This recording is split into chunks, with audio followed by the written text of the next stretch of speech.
Good morning students. आज हम लोग बहुलक के अंतर्गत इस अध्याय में जिस उदाहरण के बारे में अध्ययन प्राप्त करना है उसके बारे में देखेंगे। तो दो चीजें बहुलक के अंतर्गत हम लोगों को इस अध्याय में पढ़ना है, जैसा कि पिछले क्लास में बताएं। पहला है आपका रबर। क्या है? रबर। और दूसरा आपका है प्लास्टिक। तो रबर और प्लास्टिक के बारे में हम लोगों को इस अध्याय में अध्ययन प्राप्त करना है। तो बारी बारी से पहले हम दोनों चीज को देखते हैं। तो रबर क्या? नहीं, तो रबर एक बहुलक है। रबर एक उच्च अनुभार वाला बहुलक है। नहीं, रबर क्या है? तो रबर उच्च अनुभार वाला बहुलक है। ये दो प्रकार के होते हैं। कितने प्रकार के होते हैं? दो प्रकार के होते हैं। एक को हम लोग बोलते हैं प्राकृतिक रबर और दूसरे को बोलते हैं कृत्रिम रबर। एक को क्या बोलते हैं? प्राकृतिक रबर, नेचुरल रबर, और दूसरे को बोलते हैं कृत्रिम रबर या संश्लेषित रबर, सिंथेटिक रबर। तो प्राकृतिक रबर की जो प्राप्ति होती है वो रबर का पौधा होता है, रबर प्लांट होता है। रबर का क्या होता है? प्लांट होता है, पौधा होता है, जिसको हम लोग हेविया ब्रासिलियंसिस के नाम से जानते हैं। रबर के पौधा को किस नाम से जानते हैं? Hevea brasiliensis. तो ये हेविया ब्रासिलियंसिस जो है ये रबर का पौधा है। नहीं, उस पौधे में छेद कर दिया जाता है। रबर का पौधा, क्या उसका नाम है? Hevea brasiliensis. नहीं, तो ये रबर का पौधा होता है। उस रबर के पौधा में हम लोग छेद कर देते हैं, और जब उसमें छेद कर देते हैं तो दूध जैसा गाढ़ा द्रव, किसके जैसा? दूध जैसा गाढ़ा द्रव प्राप्त होता है, जिसको हम लोग लेटेक्स बोलते हैं। क्या बोलते हैं? लेटेक्स बोलते हैं। तो सबसे पहले क्या करते हैं कि रबर के पौधा में छेद कर देते हैं, और जब छेद कर देते हैं तो उससे दूध जैसा गाढ़ा द्रव निकलता है। इसको हम लोग लेटेक्स बोलते हैं। इस लेटेक्स में 30 से 40% तक रबर रहता है। ये जो दूध जैसा गाढ़ा द्रव प्राप्त होता है रबर के पौधा से, इसको हम लोग लेटेक्स कहते हैं, उसमें कितना प्रतिशत रबर रहता है? तो 30 से 40% तक रबर रहता है। अब ये जो लेटेक्स है इसको जब हम प्राप्त कर लेते हैं तो उसके बाद बाहर से उसमें जल मिला करके उसको तनु करते हैं। इस लेटेक्स में जल मिला करके उसको क्या करते हैं? तनु करते हैं। तो तनु भी कितना करते हैं? तो 10 से 20% तक उसको तनु करते हैं। और जब तनु करने के बाद उसमें एसिटिक एसिड 1% एसिटिक एसिड डालते हैं।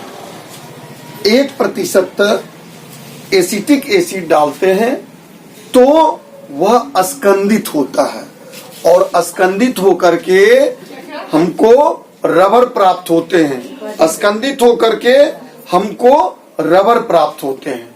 नहीं, तो क्या होता है बेटा? सबसे पहले ध्यान दिया जाए कि प्राकृतिक रबर का पौधा होता है, उस पौधा में हम लोग छेद कर देते हैं। उस पौधा में क्या करते हैं? छेद कर देते हैं, और छेद करते हैं तो दूध जैसा गाढ़ा द्रव प्राप्त होता है। दूध जैसा गाढ़ा द्रव प्राप्त होता है। इस गाढ़े द्रव को हम लोग लेटेक्स बोलते हैं, जिसमें 30 से 40% तक क्या रहता है? रबर रहता है, 30 से 40% तक रबर रहता है, और उसमें जल डाल करके उसको क्या करते हैं, 10 से 20% तक तनु कर लेते हैं। जल डालकर 10 से 20% तक उसको क्या कर लेते हैं, तनु कर लेते हैं। और तनु करने के बाद उसमें जब 1% एसिटिक एसिड डालते हैं तो स्कंदन के फलस्वरूप हमको प्राकृतिक रबर प्राप्त होता है। क्या होता है, प्राकृतिक रबर प्राप्त होता है। तो फिर से इसको देखा जाए कि सबसे पहले क्या करते हैं, रबर के पौधा में छेद कर देते हैं। उस रबर के पौधा को किस नाम से जानते हैं, हेविया ब्रासिलियंसिस। किस नाम से जानते हैं, हेविया ब्रासिलियंसिस के नाम से जानते हैं। उस रबर के पौधा में क्या करते हैं, छेद कर देते हैं। और जब छेद कर देते हैं तो उससे दूध जैसा गाढ़ा द्रव निकलता है, जिसको क्या बोलते हैं, लेटेक्स। और उस लेटेक्स में 30 से 40% तक रबर रहता है। कितने प्रतिशत तक रहता है, 30 से 40% तक रबर रहता है। और उस लेटेक्स में जल डाल करके उसको 10 से 20% तक क्या करते हैं, तनु बना लेते हैं। और तनु बनाने के बाद जब उसमें एसिटिक एसिड 1% एसिटिक एसिड डालते हैं तो स्कंदित होता है। और स्कंदित होकर के हमको क्या होता है, प्राकृतिक रबर की प्राप्ति होती है। कोई दिक्कत किसी को नहीं। एक बार फिर से देख लीजिए कि सबसे पहले रबर के पौधे में छेद कर देते हैं, जिससे दूध जैसा गाढ़ा द्रव प्राप्त होता है। उस द्रव को लेटेक्स कहते हैं। इस लेटेक्स में 30 से 40% तक रबर पाए जाते हैं, जिसको हम लोग बाहर से जल डालकर उसको तनु बना लेते हैं। और तनु बना लेने के बाद उसमें जब 1% एसिटिक एसिड डालते हैं तो हमको प्राकृतिक रबर प्राप्त होता है। लेकिन ये रबर उपयोगी बहुत अधिक नहीं होता है, इसलिए इस रबर में बाहर से गंधक मिलाया जाता है।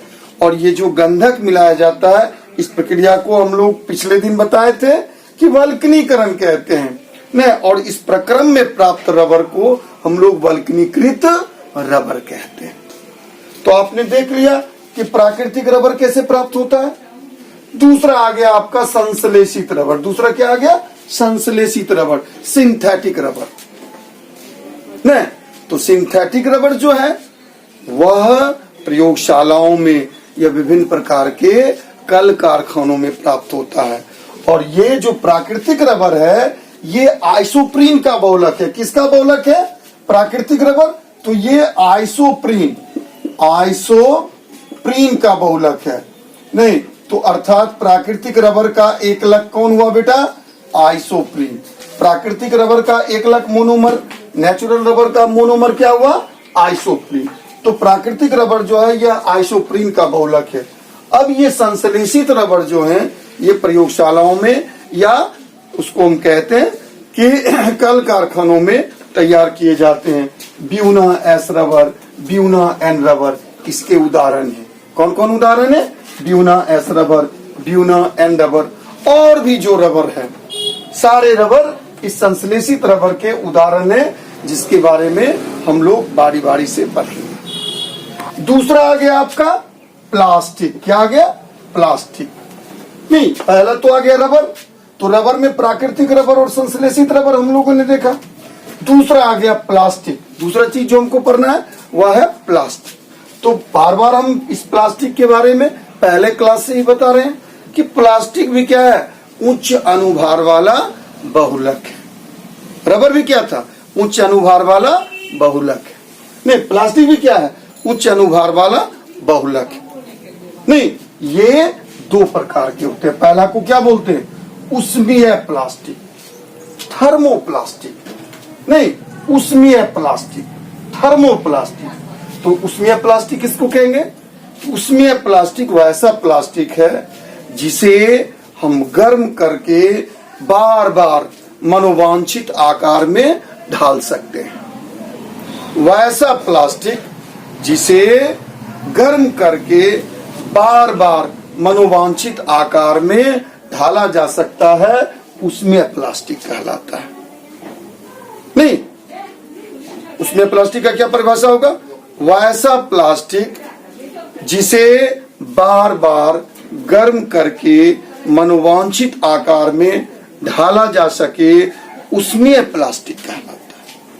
नहीं, वैसा प्लास्टिक जिसे बार बार गर्म करके मनोवांछित आकार में ढाला जा सकता है, उसमें प्लास्टिक कहलाता है, थर्मोप्लास्टिक कहलाता है। पॉलीथीन, पॉलीविनाइल क्लोराइड, पॉलीप्रोपीन, ये सभी उसमें प्लास्टिक के उदाहरण हैं। क्या क्या उदाहरण है? पॉलीथीन, पॉलीविनाइल क्लोराइड, पॉलीप्रोपीन, ये सभी किसके उदाहरण है? उसमें प्लास्टिक। और दूसरा आपका आ गया उष्मादृढ़ प्लास्टिक, थर्मोसेटिंग प्लास्टिक। तो वैसा प्लास्टिक जिसे बार बार गर्म करके बार बार ढाला, मनोवांछित आकार में ढाला नहीं जा सकता है, उसको हम लोग उष्मादृढ़ प्लास्टिक कहते हैं। वैसा प्लास्टिक जिसे बार बार गर्म करके मनोवांछित आकार में ढाला नहीं जा सकता है, उसको हम लोग क्या कहते हैं? उष्मादृढ़ प्लास्टिक। बेकेलाइट, ग्लिप्टल, ये सभी किसके उदाहरण हैं? उष्मादृढ़ प्लास्टिक के। अब एक प्रश्न मैं आप लोगों से पूछना चाह रहा हूं कि कचरा चुनने वाली जो महिलाएं होती हैं, आप ध्यान देंगे, वो महिलाएं उसमें प्लास्टिक को चुनती है, उष्मादृढ़ प्लास्टिक को वो नहीं चुनती है। भाई जो महिलाएं होते हैं या पुरुष जो होते हैं जो कचरा चुनते हैं, तो वो जब प्लास्टिक को चुनते हैं तो उनको ऐसा अनुभव है कि कौन उसमें प्लास्टिक होता है और कौन उष्मादृढ़ प्लास्टिक होता है। तो वो जो चुनते हैं वे उसमें प्लास्टिक को चुनते हैं, क्योंकि फिर से उस प्लास्टिक को गर्म करके उसको मनोवांछित आकार में ढाला जा सकता है। लेकिन उष्मादृढ़ प्लास्टिक को गर्म करके फिर मनोवांछित आकार में एक बार जब ढाल लिया जाता है, तो वही ढाला हुआ रूप हम लोग के पास उपलब्ध रहता है, तो उसको फिर से हम मनोवांछित आकार में ढाल नहीं पाते। इसलिए वो कचरा चुनने वाले जो लोग होते हैं वे उसमें प्लास्टिक को ही चुनते हैं, उष्मादृढ़ प्लास्टिक को नहीं चुनते। तो आपने देख लिया कि इस अध्याय में दो प्रकार के बहुलक के बारे में हमको अध्ययन प्राप्त करना है। एक रबर, दूसरा प्लास्टिक। रबर दो प्रकार का आ गया, एक प्राकृतिक रबर, दूसरा संश्लेषित रबर। प्राकृतिक रबर की प्राप्ति हम लोग रबर का पौधा जिसको हेविया ब्रासिलियंसिस कहते हैं उससे करते हैं, और संश्लेषित रबर की प्राप्ति हम लोग कल कारखानों या प्रयोगशालाओं में करते हैं। दूसरा आ गया प्लास्टिक। प्लास्टिक जो है यह भी उच्च अनुभार वाला बहुलक है। ये दो प्रकार का होता है, एक उसमें प्लास्टिक और दूसरा उष्मादृढ़ प्लास्टिक, थर्मोप्लास्टिक और थर्मोसेटिंग प्लास्टिक। थर्मोप्लास्टिक के अंतर्गत क्या क्या आ गया? इसका उदाहरण पॉलीथीन, पीवीसी, नहीं पीवीसी का पूरा नाम क्या हुआ? पॉलीविनाइल क्लोराइड, पॉलीप्रोपीन, ये सभी उसमें प्लास्टिक के उदाहरण है। और उष्मादृढ़ प्लास्टिक के बेकेलाइट, ग्लिप्टल, ये सभी उदाहरण है। तो आप लोगों ने इस अध्याय के अंतर्गत इन सारी बातों के बारे में पढ़ा। अब आगे हम लोग विभिन्न प्रकार के जो संश्लेषित बहुलक है, नहीं जो संश्लेषित बहुलक है, उस बहुलक को कैसे बनाया जाता है और उसका क्या उपयोग है, बारी बारी से उसके बारे में अध्ययन प्राप्त करेंगे। Okay, bye.